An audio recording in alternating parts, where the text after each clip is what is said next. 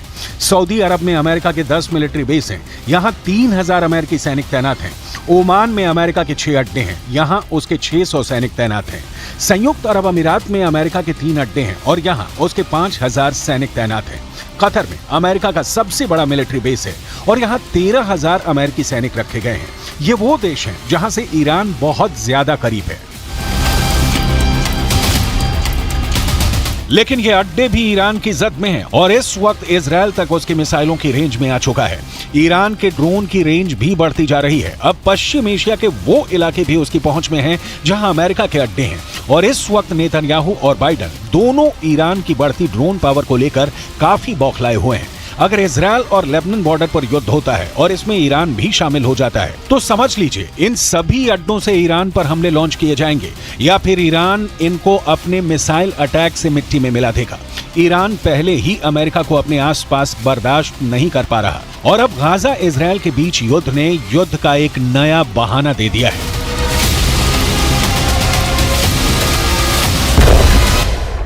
महाजंग के बीच अमेरिका के president Joe Biden Israel पहुंच रहे हैं, लेकिन इजरायल यात्रा से पहले जो बाइडेन की ट्विटर पोस्ट इंटरनेशनल हेडलाइन बन गई।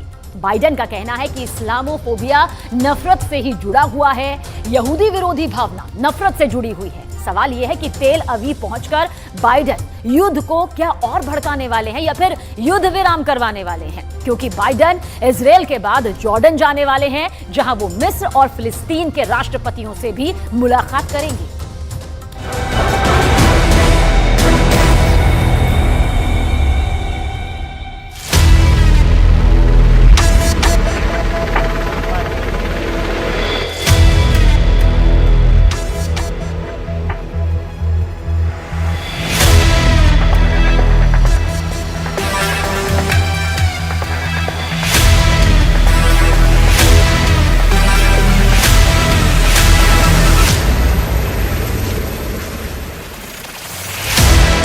अमेरिका के प्रेसिडेंट जब इजरायल की सरजमीन पर कदम रखेंगे तो कुछ ऐसी ही तस्वीर देखने को मिलेगी।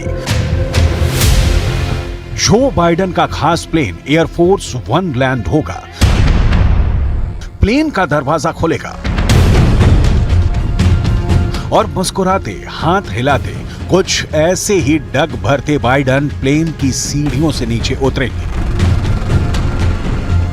उनके साथ साथ सुरक्षा में तैनात वो स्पेशल शख्स भी रहेगा जिसके पास मौजूद बैग अमेरिका को सुपर पावर बनाता है।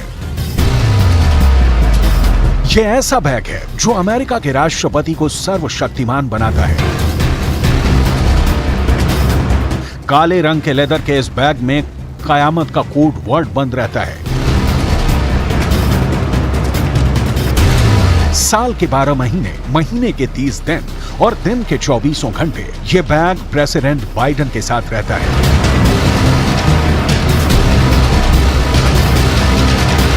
क्योंकि इस बैग में अमेरिका के सभी परमाणु बमों का बटन रहता है।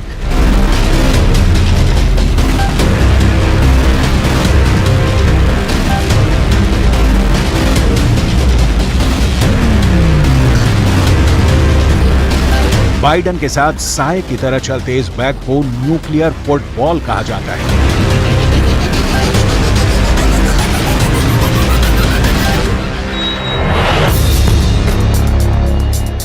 एक ऐसा फुटबॉल जो चंद मिनटों में अमेरिका के 6000 से भी ज्यादा एटम बम को पूरी दुनिया में तबाही मचाने के लिए लॉन्च कर सकता है। वही न्यूक्लियर फुटबॉल बाइडेन के साथ इजरायल पहुंचने वाला है।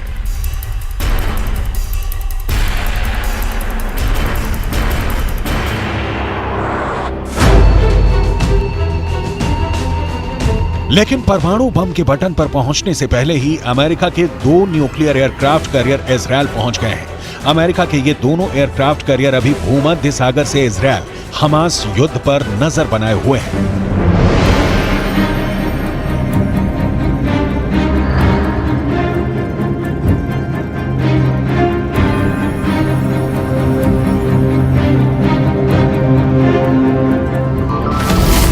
अमेरिका ने जिन 2 एयरक्राफ्ट कैरियर को इजरायल की मदद के लिए भेजा है उनके नाम हैं यूएसएस जेराल्ड आर फोर्ड और USS Eisenhower. USS Gerald R Ford के साथ 12 स्ट्राइक ग्रुप होता है, वहीं यूएसएस आइजनहावर के साथ 2 स्ट्राइक ग्रुप होता है जो हमला करने में मास्टर होते हैं। इनके साथ मिसाइलों से लैस और भी कई घातक युद्धपोत भूमध्य सागर में इजरायल के पास पहुंचे हैं। इसके साथ मिसाइलों से लैस जहाजों का पूरा बेड़ा चलता है।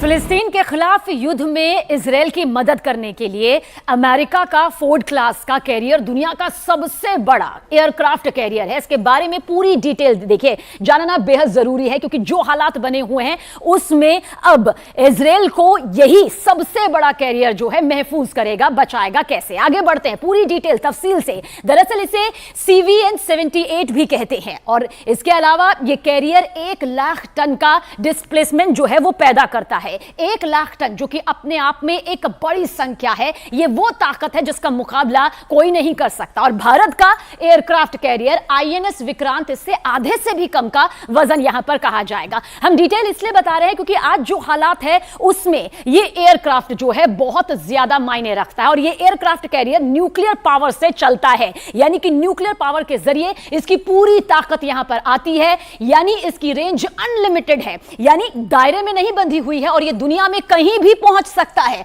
अब रफ्तार भी आप जान लीजिए। दरअसल ये एयरक्राफ्ट कैरियर 56 किलोमीटर प्रति घंटे की बेहद तेज रफ्तार, वो रफ्तार जो कि समंदर में अपना आधिपत्य, अपनी ताकत जमा सकती है। ये कैरियर बहुत अच्छी रफ्तार इसकी यहां पर कही जाएगी, क्योंकि 56 किलोमीटर प्रति घंटे की रफ्तार अपने आप में बेहद तेज यहां पर हो जाती है। और इस कैरियर पर करीब 3000 नौसैनिक जो है वो तक तैनात किए जाते हैं। यानी दुश्मनों के लिए बहुत बड़ा टारगेट ये बन जाता है और बन सकता है, क्योंकि 3000 नौसैनिक का यहां पर होना अपने आप में महत्ताकत इसकी बताता है। आगे बढ़ते हैं आगे और इस डिटेल को बेहद गौर से देखिएगा।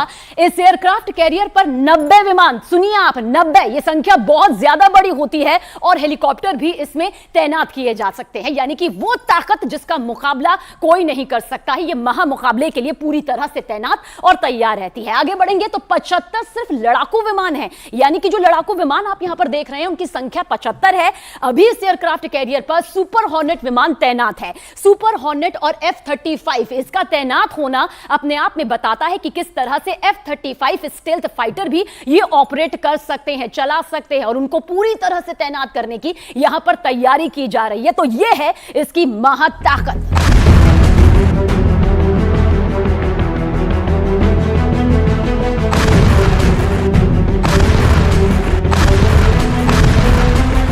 यानी युद्ध की इस घड़ी में एक तरफ अमेरिका के न्यूक्लियर एयरक्राफ्ट कैरियर की तैनाती और दूसरी ओर खुद बाइडेन का पहुंचना बहुत बड़ा इशारा कर रहा है। बाइडेन के इस वॉर टाइम दौरे को काफी अहम माना जा रहा है। युद्ध में इजरायल को अमेरिका का पूरा समर्थन है। अमेरिकी राष्ट्रपति बाइडेन के इजरायल में लैंड होने से पहले एक बड़ी खबर सामने आ रही है। खबर यह है कि अमेरिका इजरायल में अपने सैनिकों को भेजेगा और इनकी संख्या 2000 के करीब होगी, और इनके नाम भी फाइनल होने की खबर है। वॉल स्ट्रीट जर्नल की रिपोर्ट के मुताबिक ये सैनिक युद्ध नहीं लड़ेंगे इजरायल में, बल्कि इजरायल की सेना को सपोर्ट और सुझाव देने का काम करेंगे। अमेरिकी सैनिकों के इजरायल पहुंचने से पहले तेल अवीव पहुंचकर बाइडेन इजरायल के प्रधानमंत्री बेंजामिन नेतन्याहू से मिलेंगे, इजरायल की सुरक्षा का भरोसा देंगे और हमास के खिलाफ छिड़े युद्ध की जानकारी लेंगे।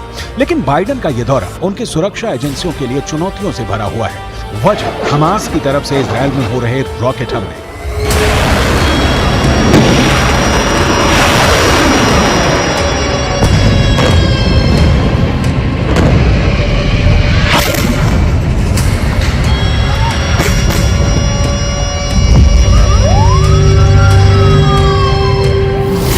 ऐसे में हो सकता है कि बाइडेन को तेल अवीव में बंकर में भी रहना पड़े। बंकर में ही बेंजामिन नेतन्याहू से बाइडेन की बातचीत हो, बंकर में ही मीटिंग कर बेंजामिन नेतन्याहू बाइडेन से अपनी मांगों को मनवाने की कोशिश कर सकते हैं। सवाल है, आखिर ऐसी आशंका क्यों जताई जा रही है कि इजरायल पहुंचने के बाद बाइडेन को बंकर में मीटिंग करनी पड़ सकती है? जवाब आपको सोमवार यानी 16 अक्टूबर को तेल अवीव में इजरायली संसद के शीत सत्र से पहले दिन के इस वीडियो को देखकर मिल जाएगा।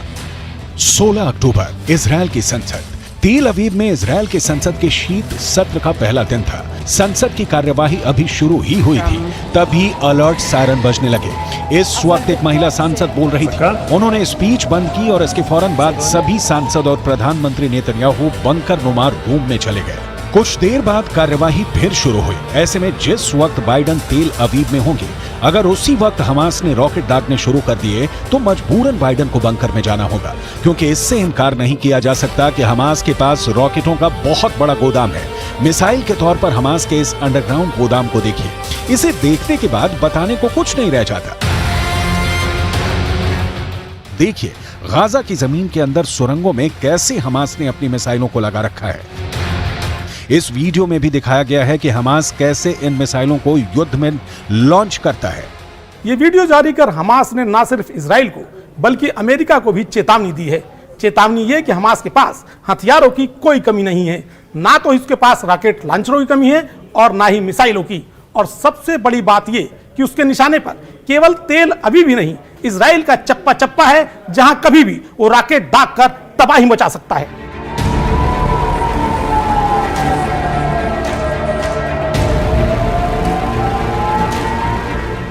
इजरायल को भी हमास के हथियारों के बारे में जानकारी है। इजरायल की फौज हमास के खिलाफ जमीनी कार्रवाई की तैयारी पूरी कर चुकी है।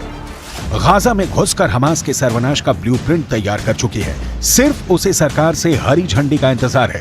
इजरायल चाहता है कि अमेरिका हमास के खिलाफ ऑपरेशन में उसकी मदद करे। बेंजामिन नेतन्याहू ने अमेरिका से $10 बिलियन की मिलिट्री मदद मांगी है। इसके लिए नेतन्याहू बाइडेन को मनाने की पूरी कोशिश करेंगे। इसके साथ ही नेतन्याहू गाजा में जमीनी कार्रवाई के लिए समर्थन की मांग करेंगे।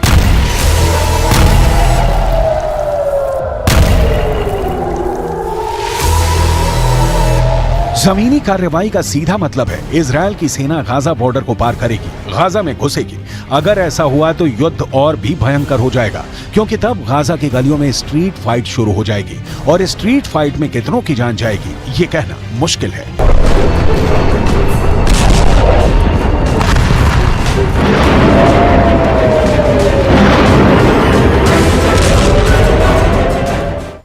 गाजा की हालत यह है कि अब लोग समंदर का खारा पानी पी रहे हैं। अस्पतालों में जनरेटर का ईंधन भी खत्म हो गया है। 24 घंटे में एक आदमी के पास खाने के लिए औसतन आधी रोटी महज बाकी है। इतना सब होने के बाद भी गाजा पर कूटनीति चमकाने की राजनीति तो खूब हो रही है, लेकिन असल मदद के लिए आगे कोई नहीं आ रहा। ऐसे में सवाल यह है कि जब गाजा के लिए सभी दरवाजे बंद हो चुके हैं तो वहां इजरायल की बमबारी से बचने के लिए 20 लाख लोग अब करेंगे तो आखिर क्या करेंगे?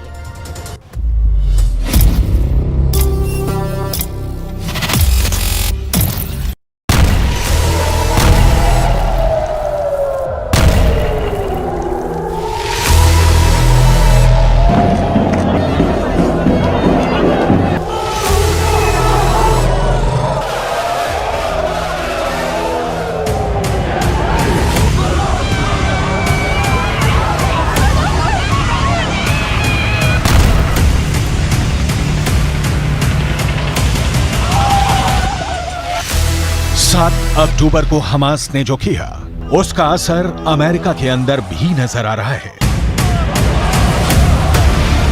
ये तस्वीरें अमेरिका की है, जहां पर एक 6 साल के फिलिस्तीनी बच्चे का नमाजे जनाजा पढ़ा जा रहा है।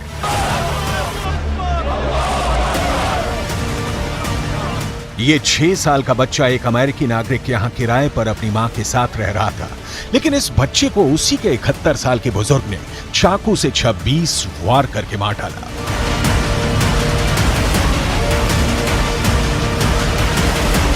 इस बच्चे के परिवार वालों ने रोते हुए अमेरिका की सरकार से प्रार्थना की है कि जो युद्ध गाजा के अंदर चल रहा है उसको अमेरिका ना शिफ्ट किया जाए।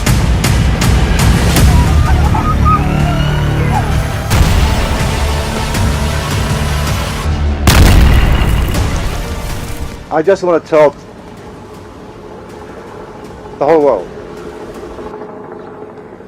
that we live in a country called the USA. We're not in war. And we're not bringing war here too. What happened that day for a gentleman, that he loved that kid to start with. He used to bring him toys.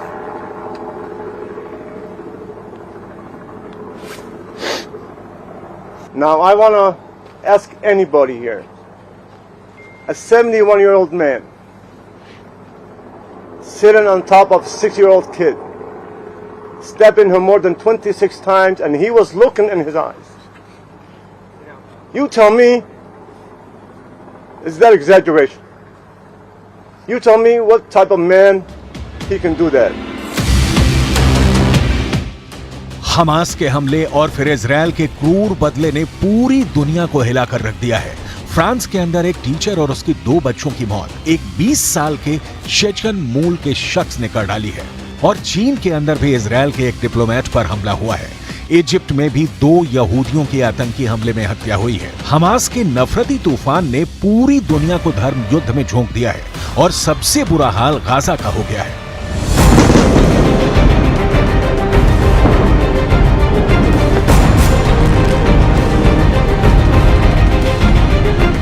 Gaza में 11वें दिन भी Israel की बमबारी लगातार जारी है। ये तय तो हो गया है कि बुधवार को बाइडेन इजरायल पहुंच रहे हैं, लेकिन इसके बाद भी इजरायल ने हमले को रोकने के कोई संकेत अब तक नहीं दिए हैं। गाजा के खान यूनुस कैंप पर भी इजरायल ने रात भर बहुत जबरदस्त बमबारी की है। चीन के विदेश मंत्री वांग यी रूस के राष्ट्रपति पुतिन, अमेरिका के राष्ट्रपति बाइडेन, तुर्की के राष्ट्रपति अर्दोगान, कई बड़े नेता इजरायल से संयम बरतने की अपील कर चुके हैं, लेकिन नेतन्याहू का गुस्सा अब तक शांत नहीं हुआ है। अरबी भाषा में छपने वाले फिलिस्तीन के अखबारों में जो सूचनाएं छप रही हैं, वो दिल दहला देने वाली हैं।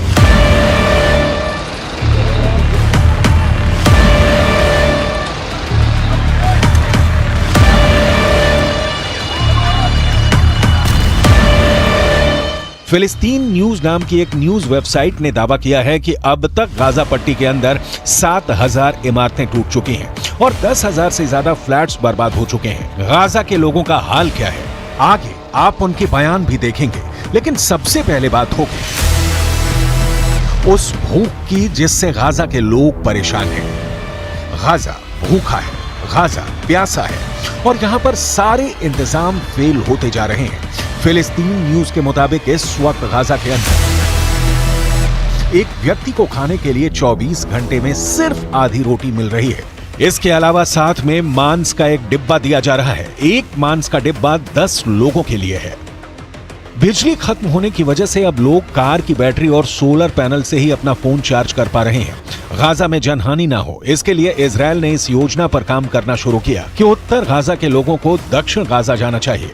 10 लाख लोग उत्तर गाजा को खाली कर चुके हैं। ऐसे में अब किसी भी वक्त इजरायल की आर्मी विनाश लीला शुरू कर सकती है।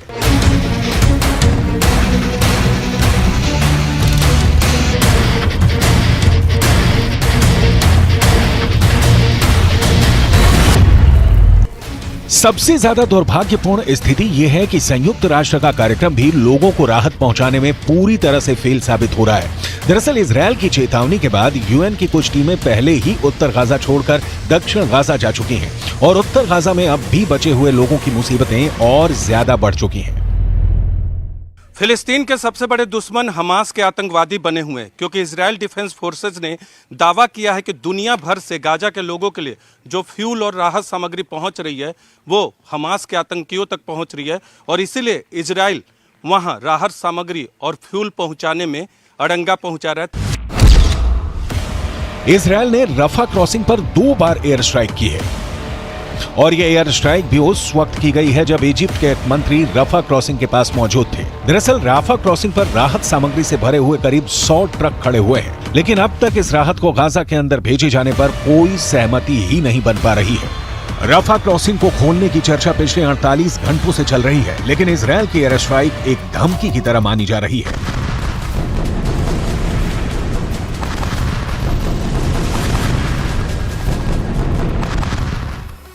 फिलिस्तीन न्यूज वेबसाइट ने यह समाचार छापा है कि गाजा के अंदर कई ऐसे मुस्लिम परिवार हैं जो कि दक्षिण गाजा नहीं जा रहे हैं और उत्तर गाजा पट्टी में ही मौत का सामना करने के लिए तैयार हैं। खान यूनुस के एक ऐसे ही परिवार को बमबारी झेलनी पड़ी है। इस परिवार के कई लोगों की मौत हो गई है। नमाज़े जनाजा पढ़ने के बाद इस हमले में मारे गए बच्चों को भी आखिरी अलविदा कह दिया गया।